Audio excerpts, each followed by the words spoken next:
Pai contra a mãe, conto de Machado de Assis. A escravidão levou consigo ofícios e aparelhos, como terá sucedido a outras instituições sociais. Não cito alguns aparelhos, senão por se ligar a certo ofício. Um deles era o ferro ao pescoço, outro ferro ao pé. Havia também a máscara de folha de Flandres. A máscara fazia perder o vício da embriaguez aos escravos, pois lhe tapar a boca tinha só 3 buracos, 2 para ver, 1 para respirar, e era fechada atrás da cabeça por um cadeado. Com o vício de beber, perdiam a tentação de furtar, porque geralmente era 2 vinhos do Senhor que eles tiravam com que matar a sede. E aí ficavam 2 pecados extintos. E a sobriedade, e a honestidade certa. Era grotesca tal máscara, mas a ordem social humana nem sempre se alcançava sem grotesco, e às vezes o cruel. Os fulineiros as tinham pendurado à venda na porta das lojas, mas não cuidamos de máscaras. O ferro aos pescoço era aplicado aos escravos fujões. Imaginai uma coleira grossa, com a haste grossa também à direita ou à esquerda. Até o alto da cabeça e fechada atrás com a chave, pesava naturalmente, mas era menos castigo que o sinal. Escravo que fugia assim, onde quer que andasse, mostrava um reincídio e com pouco era pegado. Há meio século, os escravos fugiam com frequência. Eram muitos e nem todos gostavam da escravidão. Sucedido, ocasionalmente apanharam pancada. E nem todos gostavam de apanhar pancada. Grande parte era apenas repreendida, havia alguém de casa que servia de padrinho. E o mesmo dono não era mau. Além disso, o sentimento da propriedade moderava a ação, porque dinheiro também dói. A fuga repetia-se, entretanto, casos houve, ainda que raros, em que o escravo de contrabando apenas comprado no valongo deitava a correr. Se conhecia as ruas da cidade, dos que seguiam para casa, não raro apenas ladinos. Pediam ao senhor que lhe marcasse aluguel e o ganhá-lo fora, quintando. Quem perdia um escravo por fuga dava algum dinheiro a quem o levasse. Punha anúncio nas folhas públicas com os sinais do fugido, o nome, a roupa, o defeito físico, se um tinha. O bairro por onde andava havia a quantia de gratificação. Quando não via quantia, vinha a promessa. Gratificar-se-á generosamente, ou receberá uma boa gratificação. Muita vez, o anúncio trazia em cima ou ao lado uma vinheta. Figura de preto, descalço correndo para o ombro e na ponta uma trouxa. Protestava-se com todo o rigor da lei contra quem o acoltasse. Ora, pegar escravos fugidos era um ofício do tempo. Não seria nobre, mas por ser instrumento da força com que se mantém a lei e a propriedade. Trazia esta outra nobreza implícita das ações reivindicadoras. Ninguém se metia em tal ofício por desfátio ou estudo. A pobreza, a necessidade de uma chega, a inaptidão para outros trabalhos, ou acaso, e alguma vez o gosto de servir também. Ainda que por outra via, davam um impulso ao homem que se sentia bastante rijo, ou para pôr ordem à desordem. Cândido Neves, em Família Candinho, é a pessoa a quem se liga a história de uma fuga, cedeu à pobreza. Quando adquiriu o ofício de pegar escravos fugidos, tinha um defeito grave esse homem. Não aguentava emprego nem ofício. Carecia de estabilidade. É o que ele chamava caiporismo. Começou por querer aprender tipografia, mas viu cedo que era preciso algum tempo para compor bem. E ainda assim, talvez não ganhasse bastante. Foi o que disse ele a si mesmo.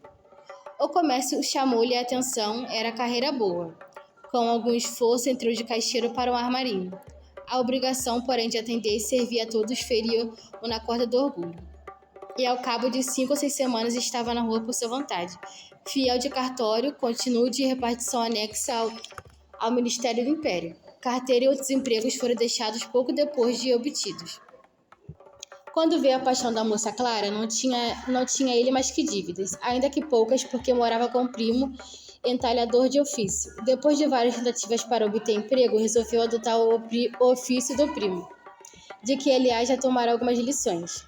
Não lhe custou apenas apanhar outras, mas, querendo aprender depressa, aprendeu mal. Não fazia obras finas nem complicadas, apenas garras para sofá e relevos comuns para cadeiras. Queria ter que trabalhar quando casasse e o casamento não se demorou muito. Contava 30 anos, Clara 22. Ela era órfã, morava com a tia Mônica. E cozia com ela. Não cozia tanto que não namorasse seu pouco, mas os namorados apenas queriam matar o tempo. Não tinha outro empenho, passava as tardes olhando muito para ela para eles, até que a noite a fazia recolher para a costeira.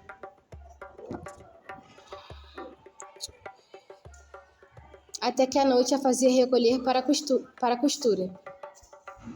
O que ela notava é que nenhum deles lhe deixava saudade nem acendia desejos. Talvez nem soubesse o nome de muitos. Queria casar naturalmente. Era, como lhe dizia a tia, um pescar de caniço a ver se o peixe pegava. Mas o peixe passava de longe.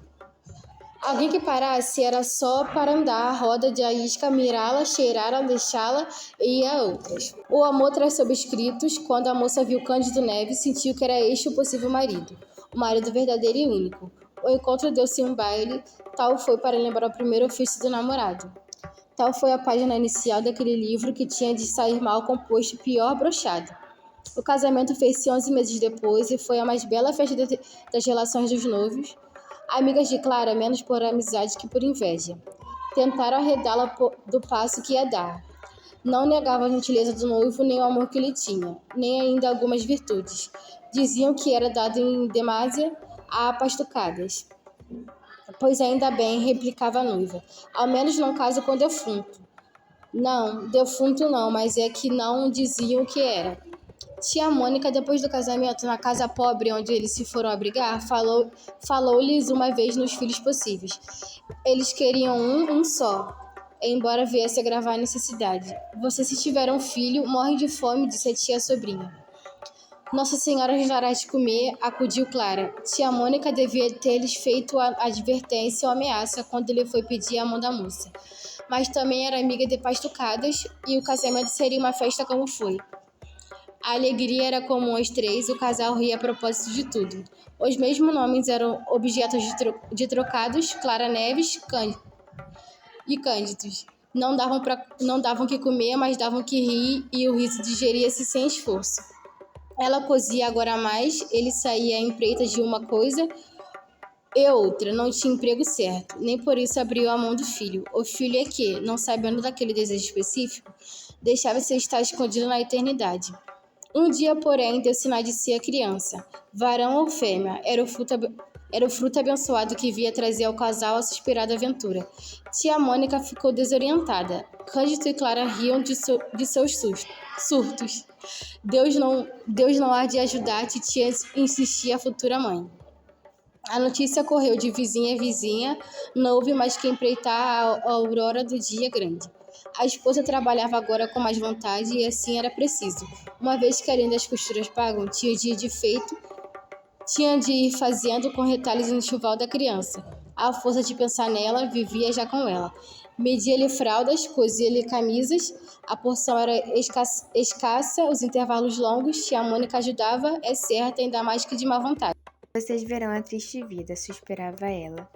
Mas as outras crianças não nascem também? Perguntou Clara.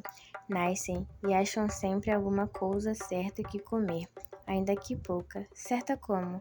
Certa um emprego, um ofício, uma ocupação, mas é que em que o pai dessa infeliz criatura, que aí vem, gasta o tempo. Cândido Neves, logo que soube daquela advertência, foi ter com a tia, não áspero, mas muito menos manso que de costume, e lhe perguntou se já algum dia deixara de comer. A senhora ainda não jejuou, senão pela Semana Santa. E isso mesmo quando não quer jantar comigo. Nunca deixamos de ter o nosso bacalhau.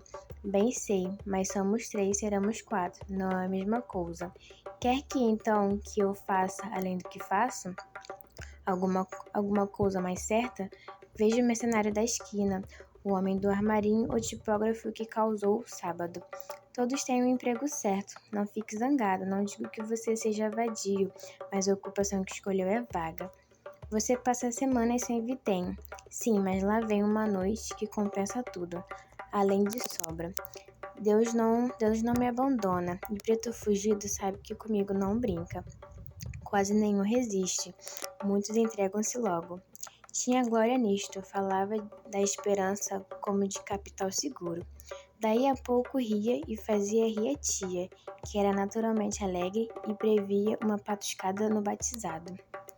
Cândido Neves perdera já o ofício de entalhador, como abrir a mão de outros muitos, melhores ou piores. Pegar escravos fugidos trouxe-lhe um encanto novo. Não obrigava a estar longas horas sentados, só exigia força, olho vivo, paciência, coragem e um pedaço de corda. Cândido Neves lia os anúncios, copiava-os, metia-os no bolso e saía às pesquisas. Tinha boa memória, fixados os sinais e os costumes de um escravo fugido. Gastava pouco tempo em achá-lo, segurá-lo, amarrá-lo e levá-lo. A força era muita, a agilidade também. Mais de uma vez, a uma esquina, conversando de coisas remotas, via passar um escravo como os outros. Descobria logo que ia fugido, quem era, o nome, o dono, a casa deste e a gratificação. Interrompia a conversa e ia atrás do vicioso. Não o apanhava logo, espreitava lugar azedo e de um salto tinha gratificação nas mãos. Nem sempre saía sem sangue. As unhas e os dentes do outro trabalhavam, mas geralmente eles o venciam sem o menor arranhão. Um dia os lucros entraram a escassear. Os escravos fugidos não vinham já, como dantes, meter-se nas mãos de Cândido Neves. Havia mãos novas e hábeis, como o negócio crescesse. Mais de um desempregado pegou em si e numa corda foi aos jornais, copiou os anúncios e deitou-se à caçada. No próprio bairro havia mais de um competidor. Quer dizer que as dívidas de Cândido Neves começaram de subir, sem aqueles pagamentos prontos ou quase prontos dos primeiros tempos. A vida fez-se difícil e dura, comia-se fiado e mal, comia-se tarde, o senhorio mandava pelos aluguéis. Clara não tinha sequer tempo de remendar a roupa ao marido, tanta era a necessidade de cozer. Para fora, tia Mônica ajudava a sobrinha naturalmente. Quando ele chegava tarde, via-se-lhe pela cara que não trazia vitém. Jantava e saía outra vez à cata de algum fugido. Já lhe sucedia, ainda que raro, enganar-se de pessoa e pegar em escravo fiel que ia a serviço de seu senhor. Tal era a cegueira da necessidade. Certa vez capturou um preto livre, desfez-se em desculpas, mas recebeu grande soma de murros que lhe deram os parentes do homem. O que lhe faltava, exclamou tia Mônica, ao fê-lo entrar, e depois chofou na rua que com suas consequências. Deixe-te isso, Cantinho. Procure outra fita, outro emprego. Cândido quisera efetivamente fazer outra coisa, não pela razão do conselho, mas por simples gosto de trocar de ofício. Seria um modo de mudar de pele ou de pessoa. O pior é que não achava a mão um negócio que aprendesse depressa. A natureza ia andando, o feto crescia até fazer-se pesado a mãe, antes de nascer. Chegou o oitavo mês, de angústia, necessidade, pelo menos ainda que o nono. Cuja narração dispenso também. Melhor é de ser, somente os efeitos. Não podiam ser mais amargos. Não, tia Mônica, prontou Cantinho, recusando um conselho que me custava escrever. Quanto mais ao pai ou filho, isso nunca. Foi na última semana do derradeiro mês que a tia Mônica deu ao casal o conselho de levar a criança que nascesse à rota dos enjeitados. Em verdade, não podia haver palavra mais dura de tolerar a dois jovens pais que espreitavam a criança para peixá-la, cortá-la, fê-la rir, crescer, encortar, pular. Enjeitar de quê? Enjeitar como? Cantinho arregalou os olhos para a tia e acabou dando um murro na mesa de jantar. A mesa, que era velha e desconjuntada, esteve quase a se desfazer inteiramente. Clara interveio. Titia não faz por mal, Cantinho. Por mal? Replicou tia Mônica. Por mal ou por bem? Seja o que for, digo que é melhor que vocês podem fazer. Vocês devem tudo. A carne e o feijão vão faltando. Se não aparecer algum dinheiro, como que a família há de aumentar? E depois, a tempo, mais tarde, quando o Senhor tiver a vida mais segura, os filhos que vierem serão recebidos com o mesmo cuidado que este ou maior. Este será bem criado, sem lhe faltar nada, pois então a roda é alguma praia ou monturo. Lá não se mata ninguém, ninguém morre à toa, enquanto que aqui é certo morrer, se viver amigo, enfim. Tia Mônica terminou a frase com um gesto de ombros, deu as costas e foi meter-se na alcova. Tinha já insinuado aquela situação, mas era a primeira vez que fazia com tal franqueza e calor. Crueldade, se preferes. Clara estendeu a mão ao marido, como a amparar-lhe o ânimo. Cândido Neves fez uma careta e chamou maluca tia, em voz baixa. A ternura dos dois foi interrompida por alguém que batia na porta da rua. Quem é? Perguntou o marido. Sou eu. Era o dono da casa, credor de 3 meses de aluguel, que vinha em pessoa ameaçar o inquilino. Este que quis que ele entrasse. Não é preciso, faça favor. O credor entrou e recusou-se sentar-se. Sentou os olhos à mobília para ver se daria algo a penhorar. Achou que é pouco. Vinha receber os aluguéis vencidos. Não podia esperar mais. Se dentro de 5 dias não fosse pago, poluía na rua. Não havia trabalhado para recalar dos outros. Ao vê-lo, ninguém diria que era proprietário, mas a palavra supria que faltava o gesto, e o pobre Cândido Neves preferiu calar a retruquir. Fez uma inclinação de promessa e suplícios ao mesmo tempo. O dono da casa não cedeu mais. 5 dias ou rua, repetiu, metendo a mão no ferrolho da porta e saindo. Cantinho saiu por outro lado. Nesses lances não chegava nunca ao desespero. Contava com alguém, algum empréstimo, não sabia como nem onde, mas contava. Timás recorreu aos anúncios, achou faros, alguns já velhos, mas sem vão a buscava desde muito. Gastou algumas horas sem proveito e retornou para casa.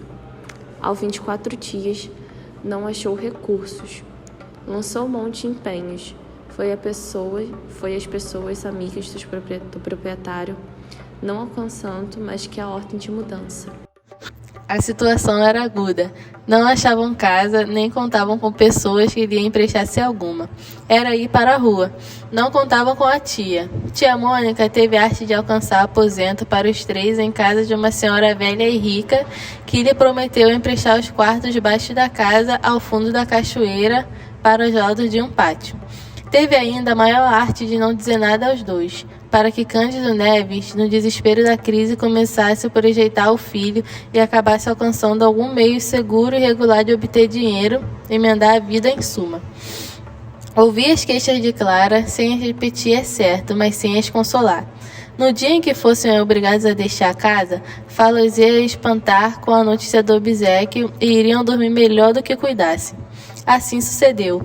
Postos fora de casa, passaram ao aposento de favor e 2 dias depois nasceu a criança. A alegria do pai foi enorme e a tristeza também. Tia Mônica insistiu em dar a criança a roda. Se você não a quer levar, deixe isso comigo, eu vou à Rua dos Barbonos. Cândido Neves pediu que não, que esperasse que ele mesmo a levaria. Notai que era um menino e que ambos os pais desejavam justamente esse sexo. Mal lhe deram algum leite, mas, como chovesse à noite, assentou o pai levá-lo à roda na noite seguinte. Aquela reviu todas as suas notas de escravos fugidos. As gratificações, pela maior parte, eram promessas. Algumas traziam a soma escrita e escassa. Uma, porém, subiu a 100.000 réis. Tratava-se de uma mulata. Viam indicações de gestos e de vestidos. Cândido Neves andara a pesquisá-la sem melhor fortuna e abrira mão do negócio.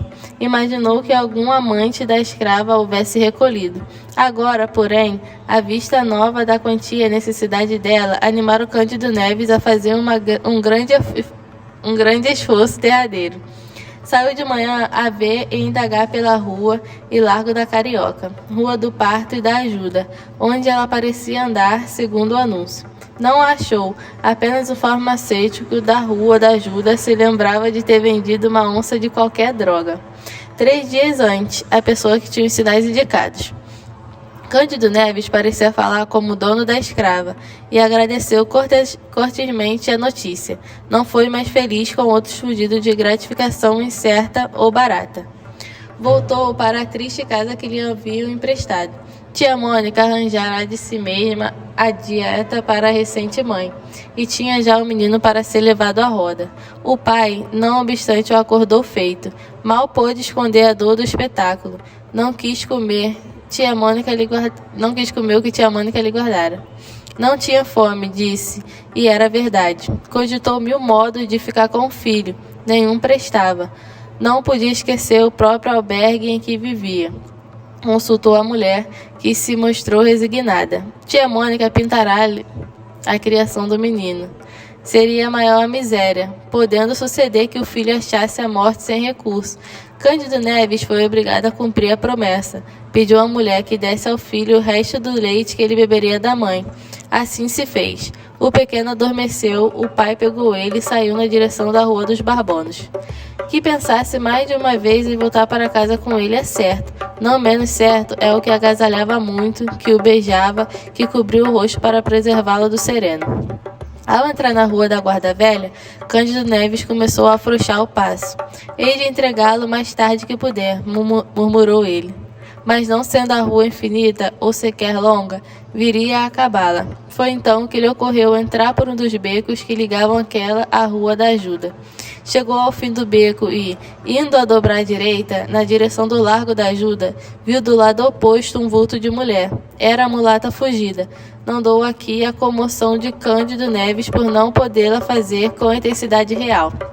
Um adjetivo basta, digamos enorme. Descendo a mulher, desceu ele também. A poucos passos estava a farmácia onde obtiveram a informação, que referi acima. Entrou, achou o farmacêutico, pediu-lhe a firmeza de segurar a criança por um instante. Viria a buscá-la sem falta. Mas Cândido Neves não lhe deu tempo de dizer nada. Saiu rápido, atravessou a rua até o ponto em que pudesse pegar a mulher sem dar alarma.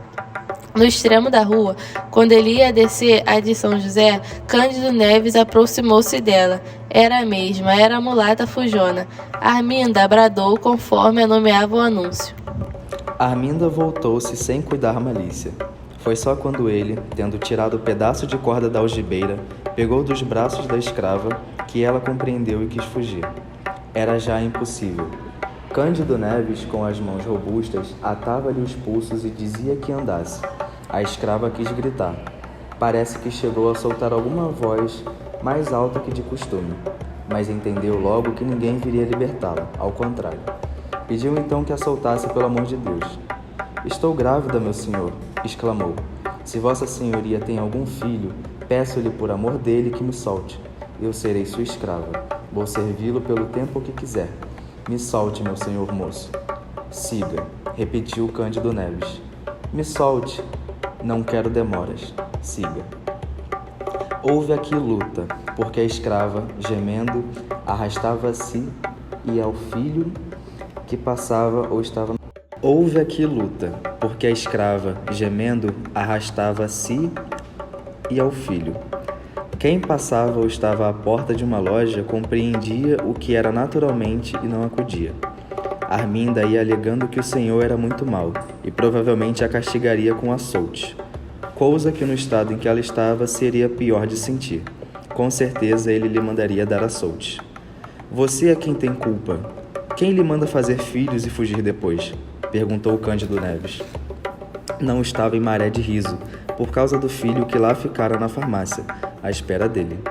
Também é certo que não costumava dizer grandes coisas. Foi arrastando a escrava pela Rua dos Ourives em direção à da alfândega, onde residia o senhor. Na esquina desta a luta cresceu.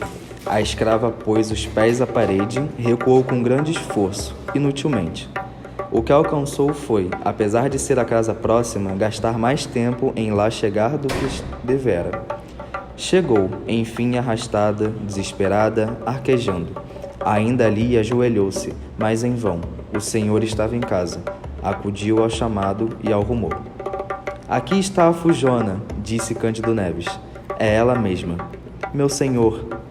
Anda, entra. Arminda caiu no corredor.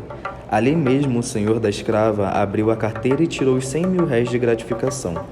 Cândido Neves guardou as 2 notas de 50.000 réis, enquanto o senhor novamente dizia à escrava que a entrasse. No chão, onde jazia, levada do medo e da dor, e após algum tempo de luta, a escrava abortou.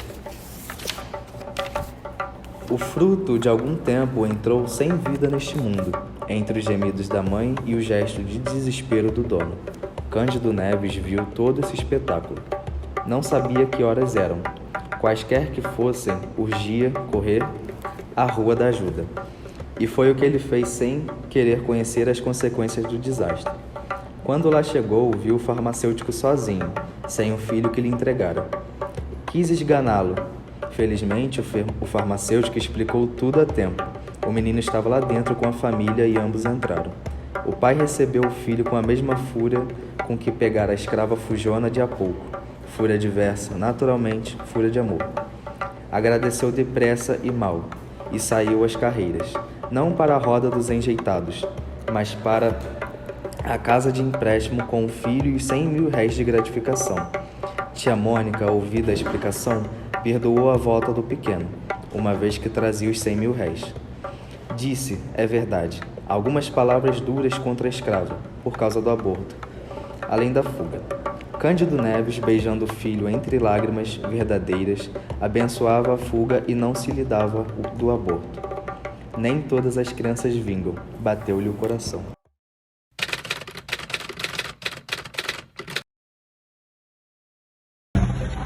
Você é racista? Você sabia que o racismo no mundo é um problema persistente e generalizado que afeta a comunidade, indivíduos em todo o mundo?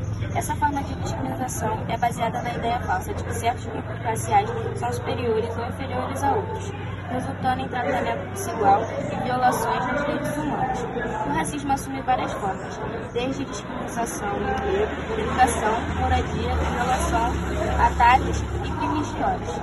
As vítimas de racismo podem enfrentar exclusão social, pobreza, marginalização e negação de oportunidades na vida cotidiana. Você sabia que as mulheres negras são as maiores vítimas do feminicídio e as que mais sofrem com a desigualdade social? A cada 8 minutos, uma mulher sofre violência, sendo mais da metade negras. É importante reconhecer que o racismo não é apenas um problema individual, mas também está enraizado em estruturas e sistemas mais amplos. O colonialismo, o imperialismo e a escravidão desempenharam um papel significativo na criação e perpetuação do racismo, deixando um legado que ainda é sentido hoje.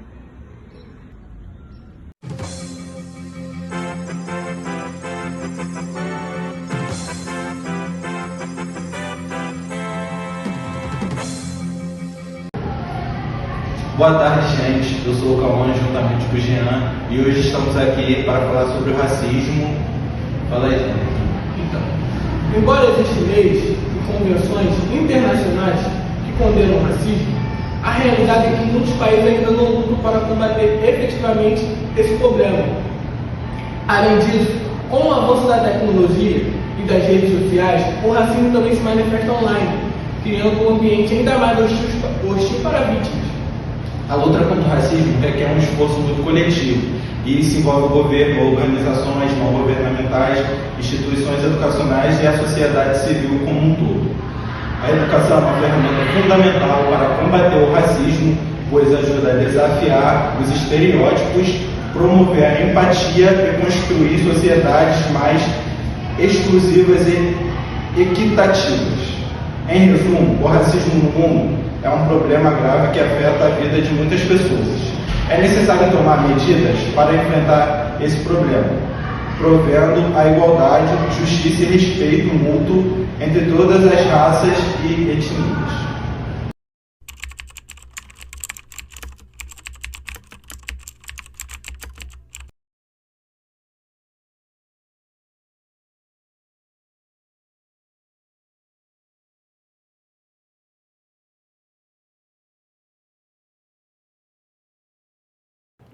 O que é ancestralidade?